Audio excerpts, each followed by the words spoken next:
오늘은 비가 그치고 옥상에 올라와서 책을 읽겠습니다. 2부 정오 6장 에피크로스처럼 즐기는 법 How to enjoy life Epicurus. 사람들은 새롭지 않은 것을 두려워하고 필요하지 않는 것을 욕망한다.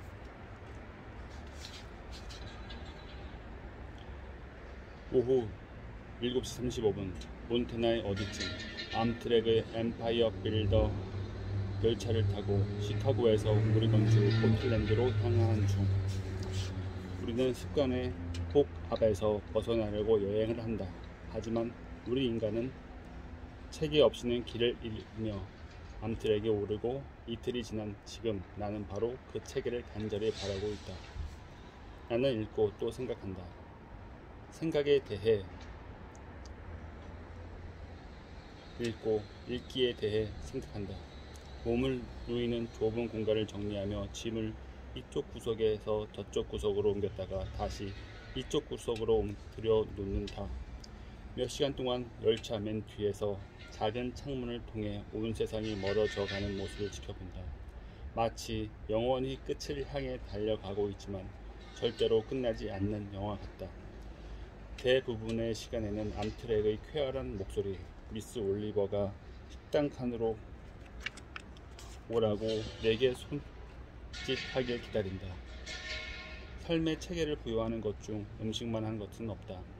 식사는 하루를 떠받치는 배들보다. 식사가 없으면 마치 블랙홀스처럼 시간이 자기 위로 무너져 내리고 중력이 기하급수적으로 증가한다. 이건 과학적 사실이다. 제자리에서 멈춰서 하는 식사도 충분히 즐겁지만 나의 즐거움은 움직이고 있을 때 기하급수적으로 증가한다. 식사와 움직임의 조합에는 어딘가 멋들어진 타락의 분위기가 있다. 적어도 한때는 그랬다. 1868년 조지 폴먼이 처음으로 식당칸을 만들었다. 그는 뉴욕의 유명 레스토랑 이름을 따서 식당칸에 델모니코라는 이름을 붙였다. 실크 위에 인쇄된 메뉴에는 굴 요리와 웰시 랩빗 등 수십 가지 요리가 올라 있었다. 물론 모든 요리는 고급 도기에 담아서 제공되었고 샤토 마고나 스파클링 후르드 한 병이 곁들여졌다. 한 뉴욕타임즈 기자가 1869년 이 열차를 타고 오마하에서 샌프란시스코로 이동한 자기 경험에 대해 숨가쁘게 기사를 썼댔다. 그는 영양 스테이크를 찬양했고 민물 송어에 황홀해했다. 그는 이 모든 요리가 눈처럼 새하얀 리넨 식탁보로 덮인 테이블 위에 제공되었다고 적고 있다. 내가 암트랙에서 먹는 음식을 떠올리니 철도 다이닝의 황금 시대보다 한 세기 이상 늦게 태어난 것이 아쉽다. 내 테이블 위의 식탁보는 눈처럼 새하지는 않다. 내가 쓰는 그릇은 고급 도기가 아니다. 스파클링 크루그를 가득 따른 유리잔도 없다. 공정하게 말하자면 내가 마시는 다이어트 콜라도 탄산이 부글부글 올라오긴 하지만 말이다. 내가 먹는 요리는 나를 황홀하게 해주지 않는다. 물론 먹을만 하다. 하지만 미식은 아니다. 모든 철학자는 모든 10대와 마찬가지로 제대로 이해받지 못한다. 원래 그런 법이다. 하지만 쾌락을 말한 위대한 철학자 에피크로스만큼 크나큰 오해를 받고 부당한 비난을 받은 철학자는 없다. 기원전 341년에 사모스 섬에서 태어난 에피크로스는 어린 나이에 철학자가 되었다. 이유는 평범했다. 의문이 많았고 어른들이 내놓은 답이 무척 의심스러웠기 때문이다. 에피크로스는 헤라클레이토스와 데모크리토스와 같은 위대한 철학자들을 공부했다. 그에게도 곧 제자가 생겼는데 매력적이면서도 이해하기 쉬운 그의 교육 방식에 이끌린 학생들이었다. 에피크로스는 종종 다채롭고 충격적인 언어를 사용했다. 소크라테스처럼 에피크로스도 미친 지혜를 실천했다. 무슨 방법을 써서라도 사람들을 최면에서 흔들어 깨울 필요가 있었다. 에피크로스는 그리스 여기저기를 돌아다녔다. 콜로폰과 레스보스 섬에서 잠시 살다가 35의 나이에 아테네에 자리를 잡았다. 아테네에서 그는 도시 성벽 바깥에 있는 집을 한 채 구입했다. 높은 벽으로 둘러싸인 이 집에는 풀이 무성한 정원이 있었다. 에피크로스는 학교와 공동체를 세우기에 완벽한 곳이라고 생각했다. 즉시 인기를 끌게 된 그 공간은 결국 캐포스, 즉 정원이라는 단순한 이름으로 널리 알려졌다. 정원과 철학은 서로 잘 어울린다. 프랑스 계몽주의의 총화였던 볼테르는 우리는 반드시 자신만의 정원을 가꾸어야 한다라고 말했다. 17세기 영국의 작가이자 정원사였던 존 에벌린 역시 이에 동의하며 정원의 공기와 분위기는 철학적 열정에 도움이 된다고 덧붙였다. 저 말이 마음에 든다. 세상에는 열정적인 철학 애호가가 더 많이 필요하다. 철학을 공부하는 학생도 아니고 전문가는 더더욱 아닌 숫기 넘치는 정열을 가진 열정적 철학 애호가. 세상의 소음에서 격리된 정원은 그러한 철학적 열정에 도움을 준다. 정원은 관리가 필요하다. 우리의 생각도 마찬가지다. 뒷마당에서 빈둥거리는 사람이 정원사가 아닌 듯 생각한다고 다 철학자인 것은 아니다. 정원 일과 철학은 둘 다 어린 아이의 관대한 즐거움이 수반된 어른의 절제된 헌신을 필요로 한다. 두 가지 일 모두 서로가 말한 야생의 기미와 약간의 미스터리는 유지하되 동시에 혼란 속에서 질서를 창조해내려는 시도다. 정원사는 자연과 협력한다. 볼테르의 말처럼 자연을 보기 좋게 장식한다. 정원사는 식물을 심고 삽으로 흙을 파내고 잡초를 뽑으면 자연을 돕지만 결국 정원의 운명은 정원사에게 달린 것이 아니다. 정원의 벽 안에서 펼쳐지는 일들의 자연의 흐름을 따른다. 철학도 그 안에 자기만의 마법을 담고 있다. 우리가 고된 노력을 들이기만 한다면. 장소는 중요하다. 장소는 생각의 보고다. 그래서 내가 여행을 하는 것이며 그래서 지금 에피크로스와 그의 정원의 흔적을 찾아 아테네에 와 있는 것이다. 쉽지 않을 것이다. 온갖 도구와 지식을 가진 고고학자들도 아직 정원의 정확한 위치를 짚어내지 못했다. 하지만 내 철학적 열정은 꺾이지 않는다. 자신이 무엇을 찾고 있는지 알아야만 그것이 발견할 수 있는 것이 아니다. 임기응변할 수 있는 재치가 가장 훌륭한 안내자다. 몇 번 길을 잘못 들어선 끝에 내가 찾던 첫 번째 랜드마크를 발견한다. 딥블로 또는 더블 게이트라는 이름의 문이다. 아테네로 들어가는 관문이었던 더블 게이트는 고대에 세워진 가장 거대한 문이었다. 수세기가 흐른 지금 이 문은 낮은 돌담이 되었다. 제이컵 니들먼과 일라이어스가 함께 앉아 질문을 경험하던 돌담이 이와 비슷하지 않았을까 상상해 본다. 옛날의 도시의 성벽은 두 세계의 경계였다. 성벽을 나서는 것은 곧 자신의 뜻을 공표한 행위였고 루소가 잘 알았듯 모험을 떠나는 행위였다. 오늘날 더블 게이트의 바깥은 중간 지대다. 수상쩍었던 과거와 너무 값비싼 현재의 덧없는 사이. 자동차 정비소 옆에 트렌디한 카페들이 있다. 쇼펜하우처럼 멈춰서서 귀를 기울인다. 자동차 정비소에서는 리드미컬한 쾅쾅 두드리는 소리가, 카페에서는 팝 음악이 흘러나온다. 음악 소리도 들린다. 웃음소리도 들린다. 사람들이 즐거움을 찾고 있다. 에피크루소가 살던 시대의 사람들, 훨씬 이전의 세대의 사람들이 그랬듯이 아직은 그리 힙하지 않은 두 콘크리트 건물 사이의 작은 공터에서 잠시 걸음을 멈춘다. 콘크리트 틈 사이로 별것 아닌 풀들이 싹터 있다. 정확히 정원이라고 말할 순 없지만 거의 그에 가깝다. 2500여 년 전의 장면을 상상해 보려 노력한다. 그때 거리는 사람들로 붐볐다. 인파 사이를 걷는 젊은 여성이 보인다. 그녀의 이름은 테미스타라고 역사책이 우리에게 알려준다. 여성의 삶은 가장 좋은 시절에도 힘겨웠다. 그리고 지금은 결코 호시절이 아니다. 확실한 것이 아무것도 없다. 알렉산드로스 대왕의 죽음이 온 세계를 뒤집어 놓았다. 오래된 질서는 무너졌고 새로운 질서는 아직 자리잡지 못했다. 테미스타가 성문 바깥을 거니며 모험을 하다가 벽으로 둘러싸인 부지를 발견하는 모습이 그려진다. 한쪽 벽에 이상한 글이 새겨져 있다. 낯선이여, 이곳에서 당신의 시간은 즐거울 것이다. 이곳에서의 최고선은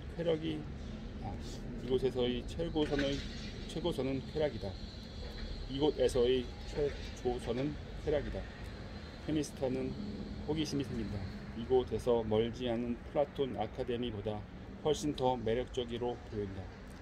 플라톤 아카데미는 더 불길한 글귀로 손님을 맞이한다. 기하학은 모르는 자는 이곳에 들어오지 말라. 테미스터는 문간을 넘어 부지 안으로 들어가고 정원과 작은 농장, 손님을 반기는 분위기를 만난다. 에피크루소가 비교적 먼 곳에 있는 벽으로 둘러싸인 정원을 선택한 것은 우연이 아니었다. 스토아 학파를 포함한 다른 철학 학파와 철저하게 결별한 에피크루소는 추종자들에게 사업과 정치의 과목을 피하라고 촉구했다. 에피크루소는 정치적 유대가 자족의 가능성을 낮춰 결국 행복을 외부에 위탁하게 만든다고 생각했다. 에피크루소의 모토는 라테비오사스, 즉 숨어 사는 삶이었다. 세상에서 물러난 사람들은 늘 의심받는다. 우리는 운둔자에게서 위협을 느끼는 만큼 그를 존중한다. 에피크루소는 다른 측면에서도 전통과 결별했다. 다른 학파는 오로지 아테네의 남성 시민만 반면 에피크루소는 해방 노예와 여성도 환영했고 테미스타에게도 여러 편의 글을 헌정했다. 일반적으로 환영받지 못하는 사람들을 환영하고 쾌락에 헌신하는 삶을 옹호하는 벽으로 둘러싸인 공동체는 당연히 의심을 불러일으켰다. 그 안에서 난잡하고 호화로운 잔치가 벌어진다는 소문이 퍼졌다. 소문에 따르면 에피크루소는 마음껏 먹어댄 탓에 하루 2번 구토를 했고 수년간 자신의 안락의자에서 나오지 않았다. 이런 소문은 사실 무근이었다. 정원은 사창가보다는 수도원에 더 가까웠다.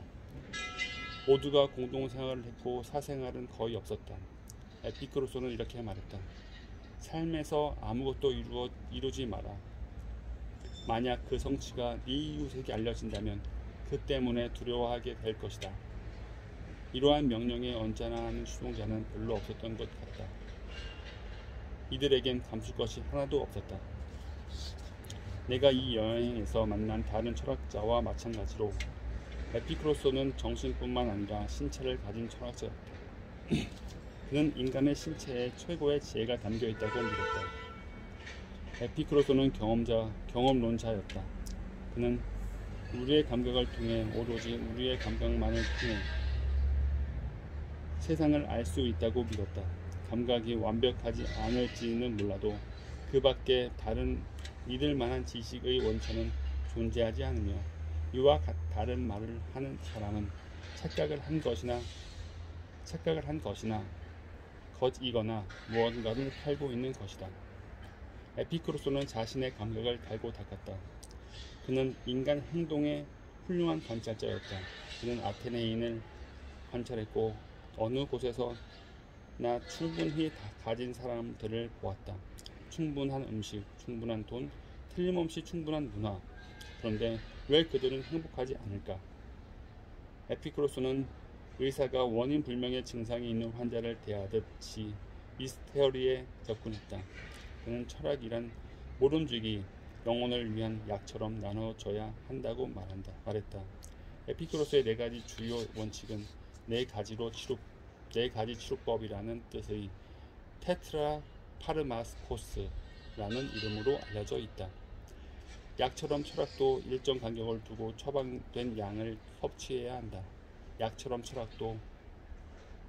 철학에도 부작용이 있을 수 있다. 어지러움, 방향 감각 상실, 그리고 때때로 조증 사파까지. 이런 의학적 접근은 우연이 아니었다. 에피쿠로스가 살았던 시기는 치료 용도의 철학이 절정에 달한 시기였다. 헬레니즘 시대라고 불리는 그 시기의 사람들은 오늘날 배우자나 통신사를 고를 때처럼 열정적이고 신중하게 철학 학파를 골랐다. 리스크는 컸다. 프린스턴 대학과 스탠퍼드 대학 사이에 하나를 고르는 게 아니었다.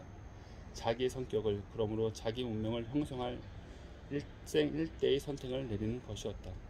당시 학교의 대학과 헬스클럽, 자기개발 세미나, 그리고 에피쿠로스와의 경우 히피 공동체를 전부 합친 것과 같았다. 선생들은 윤리학에 집중했다.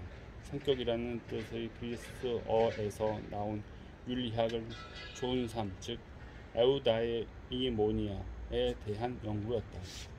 일부 철학자는 오로지 신과 축복받은 소수만이 행복이라는 지고의 상태를 얻을 수 있다고 생각했다. 반면 에피쿠로스는 누구든 이를 얻을 수 있다고 생각했다. 그는 학생들에게 이러한 가르침에 대해 밤낮으로 생각하면 인간들 사이의 신처럼 살게 된다고 말했다. 병약한 아테네 시민을 관찰한 에피쿠로스는 단순한 진단을 내놓았다. 사람들은 해롭지 않은 것을 두려워하고 필요하지 않은 것을 욕망한다는 것이었다. 우리는 무엇을 가장 두려워하는가? 에피쿠로스는 질문했다. 신과 죽음이다.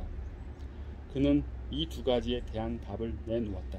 먼저 그는 신은 존재하지만 인간세에 아무 관심이 없다고 말했다. 왜 관심이 있겠는가?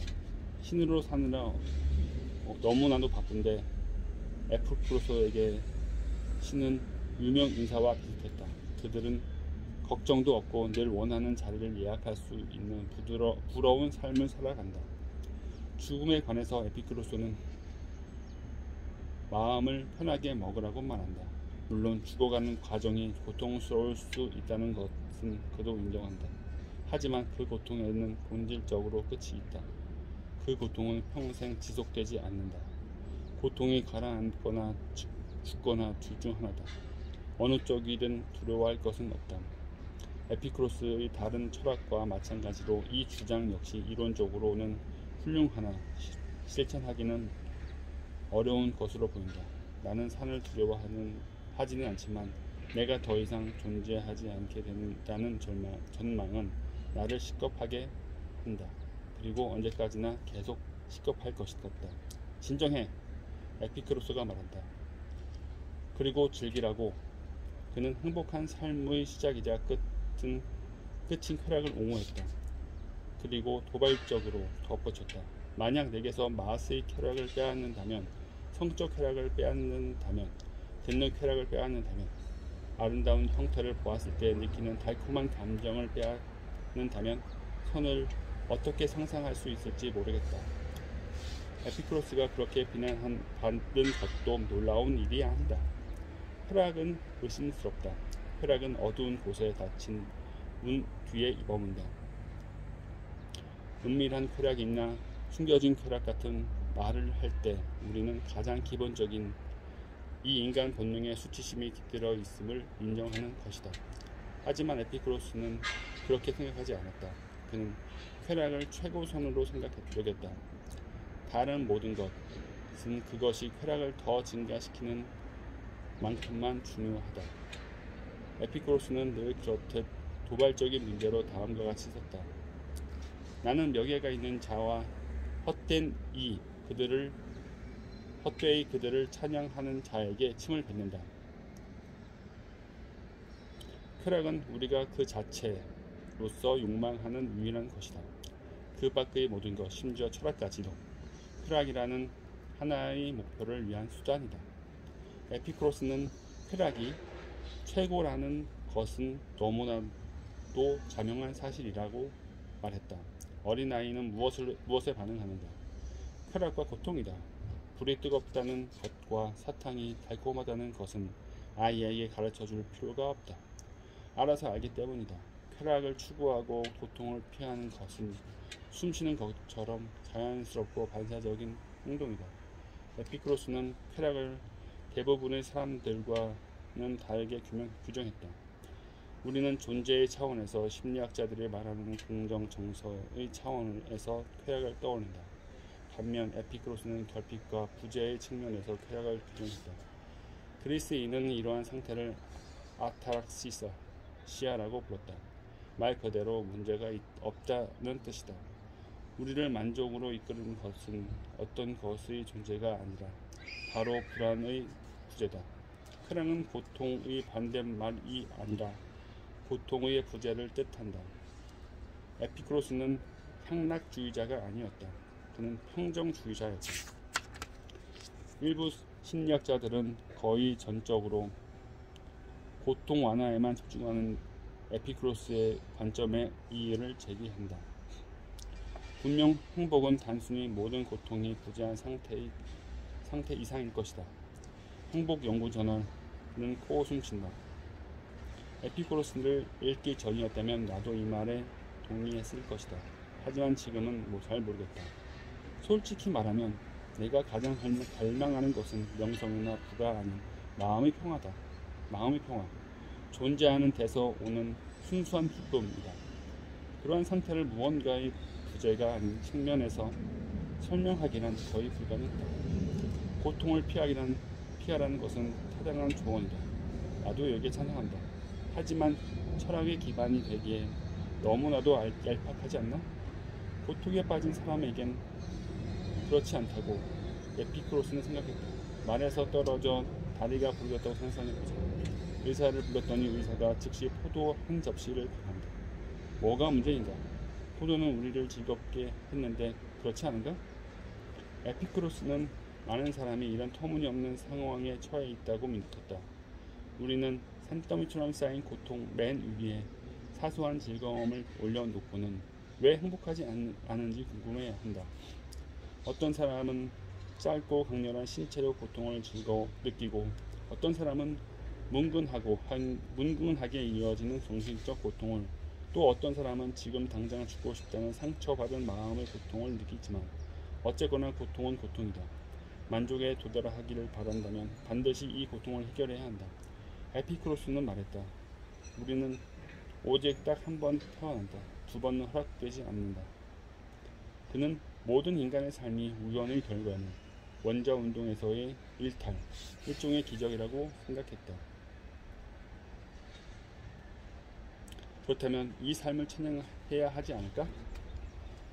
에피쿠로스의 정원일 수도 아닐 수도 있는 곳에서 철수해 유혹적인 카페의 벽 안으로 후퇴한다. 그리고 맥주 미토스를 주문하고 에피쿠로스가 말한 여러 쾌락에 대해 곰곰이 생각해 본다. 그는 그저 쾌락을 찬양하기만 한 것이 아니었다. 쾌락을 분석해서 욕망의 분류체계를 만들었다. 쾌락의 사다리 맨 위에는 자연스럽고 반드시 필요한 욕망이 있다. 예를 들면 사막을 걸어서 통과한 후에 마시는 물 한 잔 같은 것이다. 그 밑에는 자연스럽지만 반드시 필요하지 않은 욕망이 있다. 사막을 통과한 후에 물 한 잔을 마시고 나서 마시는 소박한 테이블 와인 한 잔. 마지막으로 피라미드 밑에서 자연스럽지도 반드시 필요하지도 않은 욕망, 에피쿠로스가 말한 텅 빈 욕망이 있다. 사막을 걸어서 통과한 후에 물 한 잔을 마시고 나서 테이블 와인을 마신 다음 마시는 값비싼 샴페인 한 병이 여기에 해당한다. 에피쿠로스는 이 텅 빈 욕망이 가진 큰 고통을 낳는다고 했다. 이 욕망은 만족시키기가 어렵다는 것이다. 두려움 없이 집으로 만든 침대에 누워있는 것이 황금 의자와 호화로운 식탁을 앞에 두고 걱정에 빠져 있는 것보다 낫다. 맥주를 한 모금 마시고 나의 여러 욕망을 조용히 정리해 본다. 결과가 썩 마음에 들지 않는다. 나는 신기루를 피우는데 에너지를 쏟는다. 특히 가방에 엄청난 에너지를 쏟는다. 나는 가방을 사랑하고 다른 모든 사랑과 마찬가지로 이 사랑은 나를 소진시킨다. 에피크로스라면 내가 가진 엄청난 양의 가방 무더기를 힐끗 보고 끼케야 자연스럽지만 반드시 필요하지 않은 욕망이라고 선언할 것이다. 물론 물건을 넣고 다닐 무언가가 필요하긴 하지만 가죽과 캔버스 철이 섞인 다양한 소재와 형태의 가방 45개는 필요치 않다. 단순한 배낭 하나면 충분하다. 에피크로스는 쾌락에는 종류의 차이도 있지만 작용 속도의 차이도 있다고 말한다. 그는 정적인 쾌락과 동적인 쾌락을 구분한다. 시원한 물 한 잔으로 갈증을 해소하는 행위는 동적인 쾌락을 준다.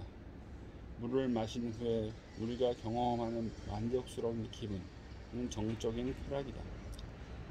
다른 식으로 말하면 물을 마시는 행동은 동적인 쾌락이고 물을 마시는 상태는 정적인 쾌락이다.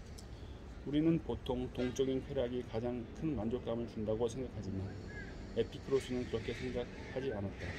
정적인 쾌락이 더 우월한 쾌락인데 우리가 추구하는 것이 바로 그 상태이기 때문이다. 정적인 쾌락은 목표지 수단이 아니다. 에피크로스는 이렇게 말했다. 나는 빵과 물을 먹고 살 때 몸이 쾌락으로 가득 차는 것을 느낀다. 내가 호화로운 삶이 주는 쾌락에 침을 뱉는 이유는 그러한 생활 자체 때문에 아니라 그의 을에 따라오는 불쾌함 때문이다. 호화로운 삶의 을에 따라오는, 예를 들면 5급 레스토랑 프렌치런드리에서 5코스 정찬을 먹은 후에 따라오는 불쾌함이란 정확히 무엇일까? 에피크로스는 신체 감각에 대해서도 이야기하지만 그가 주로 언급하는 것은 더 드러나지 않은 고통, 즉 갖지 못한 고통이다. 당신이 대서양에서 잡은 자연산 왕연어 테린을 맛있게 먹으겠다고 해보자. 하지만 이제 연어 테린은 다 없고 당신은 다시 그 요리를 간절히 갈망한다. 당신은 연어 테린의, 즉 그 연어를 잡은 어부에게 테린을 내놓은 레스토랑에 테린을 사 먹을 월급을 준 상사에게 당신의 행복을 의택했다. 이제 당신은 연어 테린 중독자이며 당신의 행복은 연어를 주기적으로 먹을 수 있느냐 없느냐에 달렸다. 이게 다 당신이 불필요한 욕망을 필요한 욕망으로 착각했기 때문에 벌어진 일이다. 에피크로스는 기운내라고 말한다. 자연이 당신을 돌봐줄 것이다.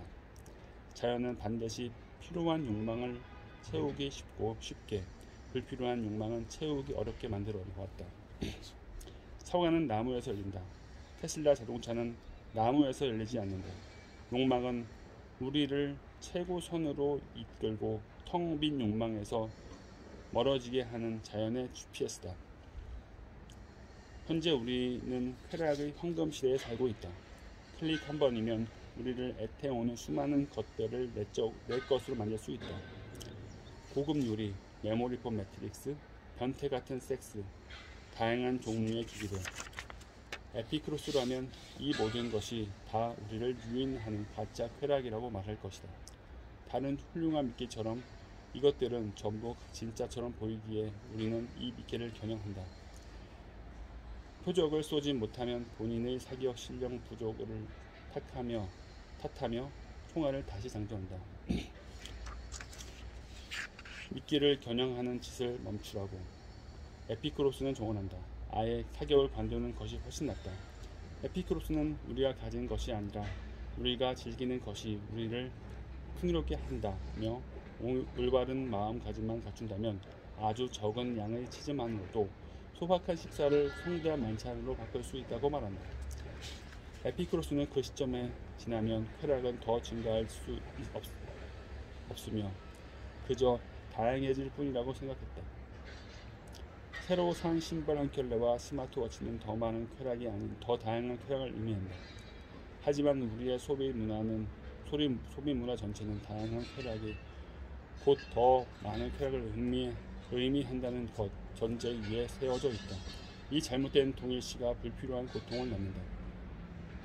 쾌락의 다양성이 우리 생각만큼 중요하진 않듯이 쾌락의 지속 시간도 그리 중요하지 않다. 20분간의 마사지가 10분간의 마사지보다 반드시 2배 즐거운 것은 아니다. 평정심을 2배로 늘리는 것은 불가능하다. 평화로운 상태이거나 평화롭지 못한 상태, 둘 중 하나다. 이러한 철학은 그리 즐거워 보이지 않을 수 있지만 실제로는 무척 즐거웠다. 정원의 벽 뒤에 편안하게 자리 잡은 에피쿠로스의 추종자들은 간소한 삶을 살았지만 간간히 호사로운 잔치를 즐기기도 했다.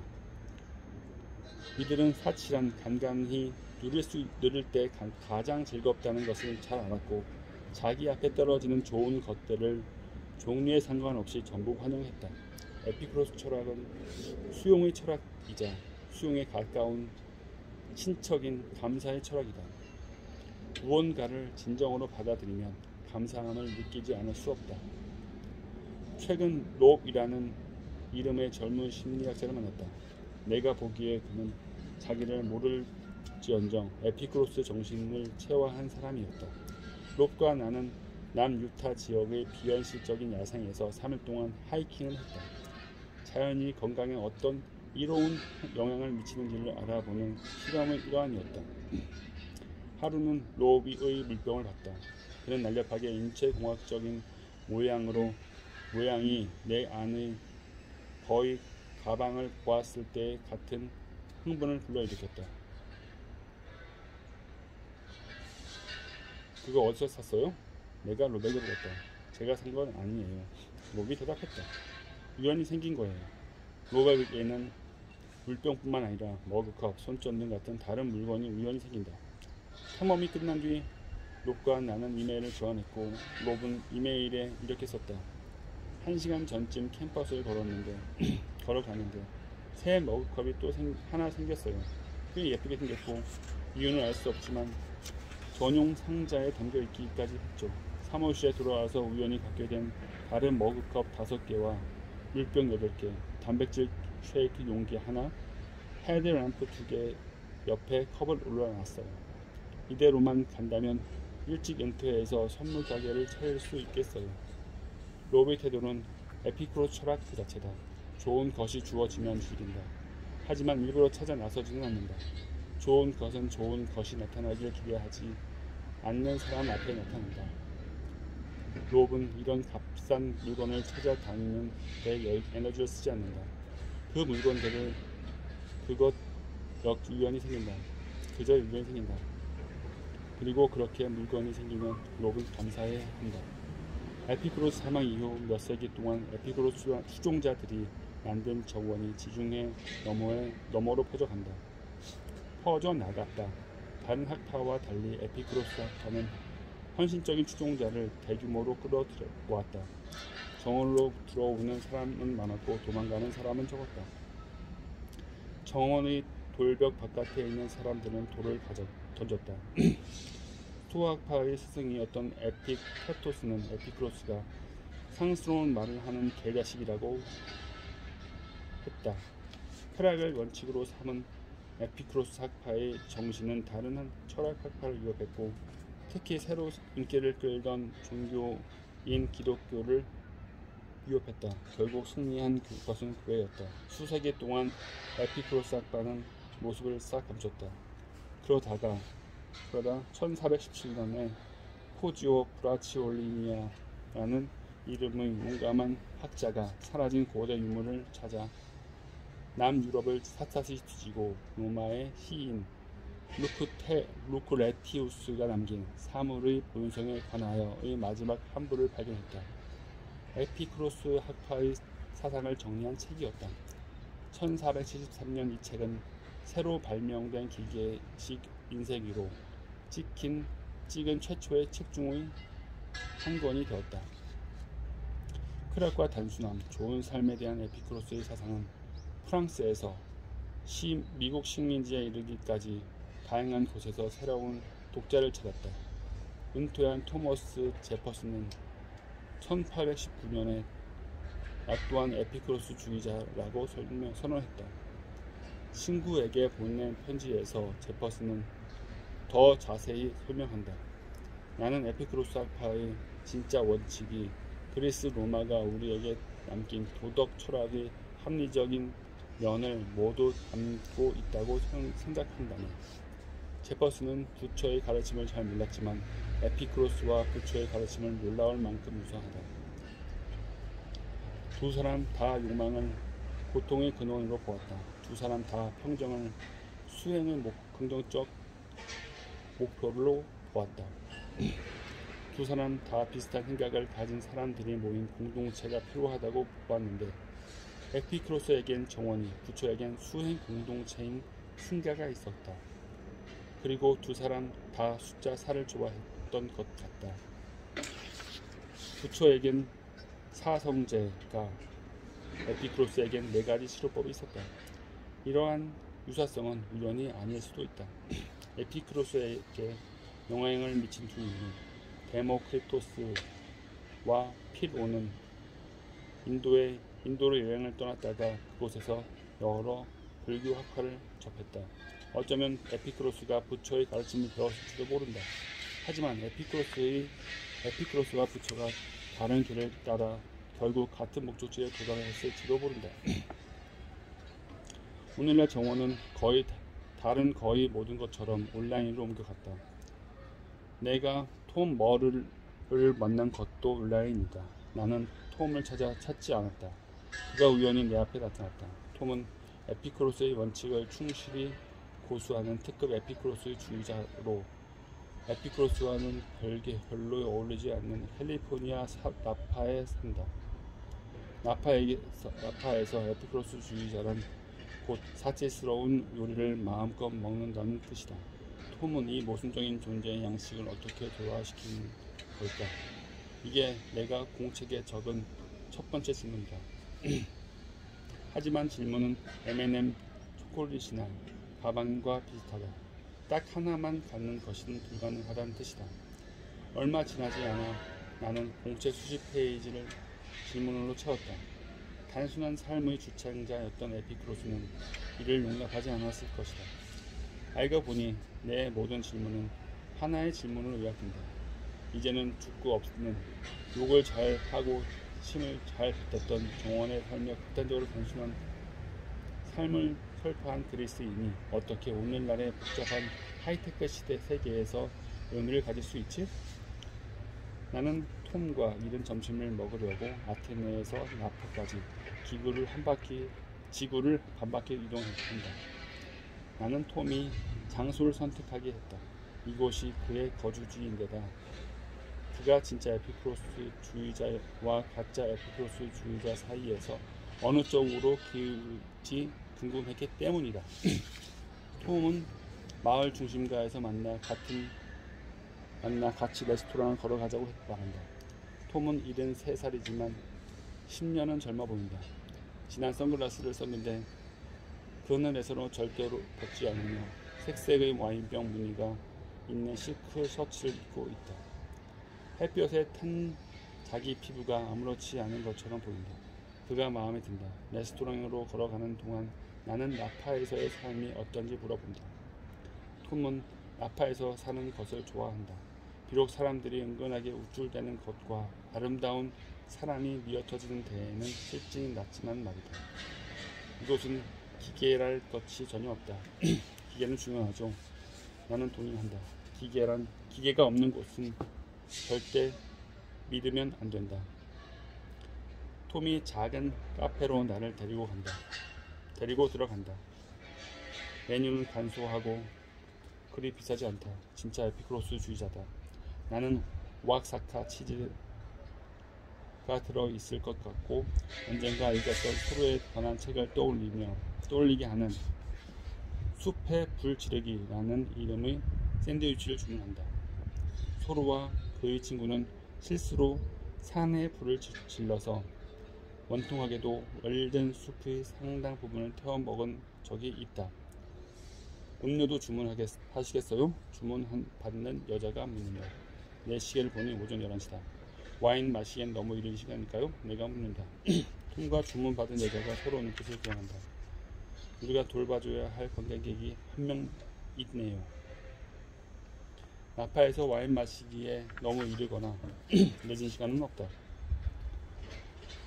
톰이 추천해준 피노 누아를 주문한다. 우리는 야외 테이블에 자리를 잡는다. 따뜻한 햇살과 구름 한 점 없는 캘리포니아의 파란 하늘이 보인다. 기계는 보이지 않는다. 테슬라가 미끄러지듯 옆을 지나간다.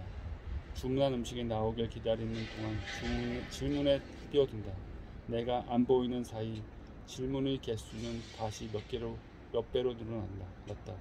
에피크로스를 어떻게 알게 되셨어요? 나는 톰에게 묻는다. 아니면 에피크로스가 당신을 발견했나요? 톰은 자신이 늘 생각 많은 사람이었다고 말한다. 대학교 때 잠깐 철학을 공부하긴 했지만 깊이 빠진 것은 대학 원생 때였다. 1960년대였다. 생각 많은 사람이 되기 딱 좋은 시절. 톰은 스피노자와 칸트, 그 밖의 여러 철학자를 공부했지만 그가 매력을 느낀 건 쾌락에 집중한 에피크로스였다.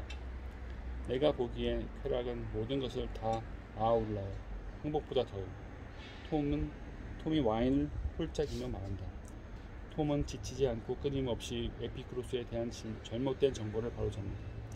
에피크로스는 미식가가 아니었기에 자기 이름을 딴 요리 전문 웹사이트가 있다는 사실을 알면 분명히 경악할 것이다.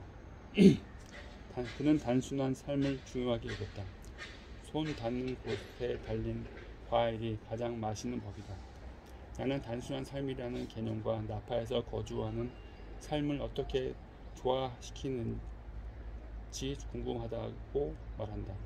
나파는 손에 닿는 곳에 달린 과일이 한 병에 $200인 메를로 와인을 담그기 위해 애지중지 키운 포도이고 머리 위를 가릴 단순한 지붕이 $100만 우습게 넘어가는 곳인데 쉽지 않지만 가능하다고 톰이 말한다. 계산을 잘 해야 해요. 나는 계산이라는 말에 움찔러난다.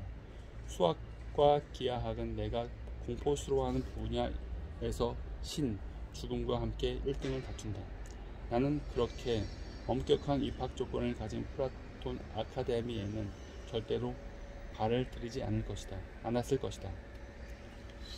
톰은 모든 쾌락은 좋은 것이고 모든 고통은 나쁜 것이지만 그렇다고 해서 언제나 고통 대신 쾌락을 선택해서는 해야 하는 것은 아니라고 설명한다. 어떤 쾌락은 미래의 고통으로 이어질 수도 있고 그러므로 피해야 한다. 폐암의 고통은 흡연의 쾌락보다 더 크다. 마찬가지로 어떤 고통은 미래의 쾌락으로 이어질 수 있고 그러므로 견뎌야 한다. 예를 들며 운동을 하는 고통이 그렇다. 이상한 말처럼 들릴 수도 있지만 에피크로스는 우리가 쾌락으로 향하는 길을 추론할 수 있다고 가르쳤다. 우리가 불행한 것은 게으르거나 결점이 있어서가 아니다. 그저 추론을 잘못한 것일 뿐이다. 쾌락과 고통을 평가할 때 신중함을 발휘해 명철한 추론을 했는데 실패한 것이다. 톰은 자기의 말처럼 자신의 쾌락을 점검하며 쉼없이 계산을 한다. 특정 쾌락이 주는 이득이 그로 인해 발생하는 고통보다 더 큰가? 며칠 전 톰은 늘 보고 싶었던 연극이 샌프란시스코에서 상영된다는 사실을 알게 되었다. 가야 할까? 회계 장부의 한쪽에는 공연을 보는 데서 오는 쾌락이 있었다. 톰은 티켓 가격이 주는 고통과 캘리포니아 고속도로의 교통 체증이라는 극도의 괴로움을 쾌락과 저울질해 보았다. 결국 톰은 이 경우의 쾌락이 고통보다 더 크리란 결론을 내렸다. 그리고 티켓을 구매했다. 고통 없는 순수한 쾌락은 극히 드물어요. 톰이 말한다. 그래서 에피크로스의 철학이 저한테 딱 맞는 거예요. 전 엄청 우유부단한 사람이었거든요. 나 역시 선택 앞에서 당황한다. 이상하게도 나를 쩔쩔매게 하는 건 인생이 걸린 중요한 결정이 아니라 사소한 것들이다. 과테말라 커피를 주문해야 하나, 수마트라 커피를 주문해야 하나. 내 우유부단함의 뿌리에는 두려움이 있다는 것을 안다. 잘못된 선택을 내리는 것에 대한 두려움. 최선이 아닌 그저 괜찮은 것을 택하는 것에 대한 두려움. 톰과 피노 누아를 홀짝이는 동안 에피쿠로 철학의 매력에 점점 눈을 뜨기 시작한다. 하지만 여전히 신경 쓰이는 점이 있다. 아타락시아, 즉 에피쿠로스가 최고선이라고 여겼던 정신적 괴로움의 부재는 너무나도 수동적인 형태의 쾌락처럼 보인다. 적극적으로 욕망을 충족시키는 게 뭐가 문제인가? 나는 톰에게 묻는다. 이 감자튀김을 예로 들어봅시다. 톰이 마치 지휘봉처럼 감자튀김 한 개를 허공에 흔들면서 말한다. 그래요. 톰이 감자튀김으로 뭘 하려는지 모르겠지만 내가 대답한다. 감자튀김을 먹고 싶은 욕망이 있으면 먼저 고통부터 새겨놔요. 지금 감자튀김이 없으니까요. 갈망이고 추구이고 가려움이죠. 그러니까 그건 가려운 곳을 긋는 데서 오는 쾌락이라는 거죠? 맞아요. 하지만 그건 우리가 도달할 수 있는 것이 아니에요. 언제나 다른 고통이 긁어야 할 가려운 곳이 있을 테니까요. 가려움과 긁기가 끝없이 반복되다니 지독하게 끔찍해 보인다. 생각하는 것만으로도 몸이 가려워지는 느낌이다. 우리는 캐비어를 맛보고 즐거워한다. 여기까지는 좋다. 하지만 우리는 곧 다시 캐비어를 갈망하게 된다. 이게 문제가 된다. 캐비어는 갈망이 우리를 괴롭히는 만큼 있을 수 없다. 쾌락으로 시작된 것이 고통으로 끝난다. 유일한 해결책은 욕망을 최소화하는 것이다. 아니나 다를까? 우리의 대화는 와인 쪽으로 흘러간다. 나는 나파 거주민인 톰이 거들먹거리며 와인에 대해 아는 척하는 속물일 거라고 생각했다. 하지만 내가 틀렸다. 나파 거주민이자 아마추어 포도주 전문가 유리잔 아내 광휘라는 이름을 가진 케이터링 회사의 주주인 톰 머틀은 투벅척을 마신다. 찰스 쇼라는 브랜드에서 한 병당 $1에 판매하는 아주 잘나간 와인이다. 진짜예요? 그렇게 저렴한 와인을 마신다고요? 편하게 마시는 테이블 와인이에요. 맛도 나쁘지 않고요. 마시고 삼키면 사라져 버릴 것에 $35를 쓰는 건 멍청한 짓이에요. 찰스 쇼가 잘 나가는 데는 이유가 있어요. 투벅척은 괜찮은 와인이에요. 나는 이 와인을 충분히 좋은 와인이라고 불러요. 충분히 좋다고요? 네, 난 충분히 좋은 것만으로도 충분히 좋다고 봐요. 이런 것들이 삶에서 더 중요한 일에 시간을 쓸 수 있게 해줘요. 게다가 충분한 걸로는 부족한 사람에게는 뭐든 충분하지 않은 걸로? 톰이 대화의 방향을 다시 에피쿠로스 쪽으로 돌린다. 와인을 마시다 말고 멈춘다. 얼만큼이어야 충분한지. 나는 하던 일을 멈추고 이렇게 자문한 적이 거의 없다. 언제나 그 답은 지금 가진 것보다 더 라고 생각했다. 알고 보니 더 많이는 움직이는 관역이었다. 심리학자들은 이를 쾌락의 쳇바퀴라고 부른다. 이 별난 인간 본성은 세 번째 클램브릴러가 첫 번째 두 번째 크랜비릴러만큼 마시는 법이 없는지를 설명해 준다. 시운전 때는 황홀했던 새 차가 길 위에서 한 달이 지나면 지루해진 이유도 설명해 준다. 우리는 새로운 쾌락에 익숙해진다. 그러면 새로운 쾌락은 더 이상 새롭지도 그리 즐겁지도 않은 것이 된다. 우리는 특히 내가 조금만 더 주의라고 부르는 것에 취약하다. 우리는 행복해지기 위해 지금보다 훨씬 많은 것을 필요로 하지 않는다. 그저 조금만 더 많으면 된다. 하지만 조금 더 갖게 되면 우리는 눈금을 재조정하고 생각한다. 그저 조금만 더 있으면 돼. 우리는 얼만큼이어야 충분한지를 모른다. 충분히 좋음은 안주한다는 뜻이 아니다. 자기 변명도 아니다. 충분히 좋음은 자기 앞에 나타난 모든 것에 깊이 감사하는 태도를 의미한다. 완벽함도 좋음의 적이지만 좋음도 충분히 좋음의 적이다. 충분히 오랜 시간 동안 충분히 좋음의 신념을 따르면 놀라운 일이 생긴다. 마치 뱀의 허물을 받듯 충분히가 떨어져 나가고 그저 조음만이 남는다. 에피쿠로스는 우정이 인생의 커다란 쾌락 중 하나라고 보았다. 그는 이렇게 말했다. 축복받은 삶에 이바지하는 여러 가지 중에 우정만큼 중요하고 유익한 것은 없다. 그리고 지금의 톰과 나처럼 친구는 식사의 필수 요소라고 덧붙였다. 친구 없이 먹고 마시는 것은 사자와 늑대처럼 개걸스럽게 먹는 것과 같다. 이러한 우정의 강조는 쾌락을 가장 우선시하는 그의 원칙에 반하는 것처럼 보인다. 결국 진정한 우정은 자신의 쾌락보다 친구의 쾌락을 더 우선시하는 것이다. 그건 쾌락의 미적분학을 내던지는 일 아닌가? 에피쿠로스는 그렇지 않다고 말한다. 전체적으로 보면 우정은 고통을 완화하고 쾌락을 증진한다. 우정과 관련된 고통은 우정이 주는 쾌락으로 상쇄되고도 남는다. 톰과 내가 지금 에피쿠로스적 시간을 보내고 있다는 느낌이 든다. 충분히 좋은 와인을 곁들인 소박한 식사, 우정이라는 사치, 그리고 시간, 고통 없음, 즉 아타락시아에서 오는 쾌락.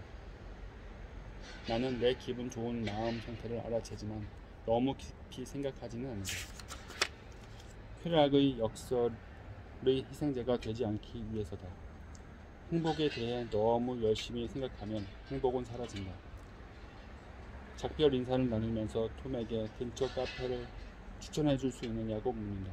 내가 기대한 곳은 현실적인 바리스타가 한 잔 한 잔 애정을 담아 커피를 내리는 그런 독특한 특별한 곳이다. 저기 길 아래편에 스타벅스가 있어요. 톰이 말한다. 실망스럽지만 곧 스스로에게 묻는다. 에피쿠로스라면 어떻게 했을까? 물론 스타벅스에 갔겠지.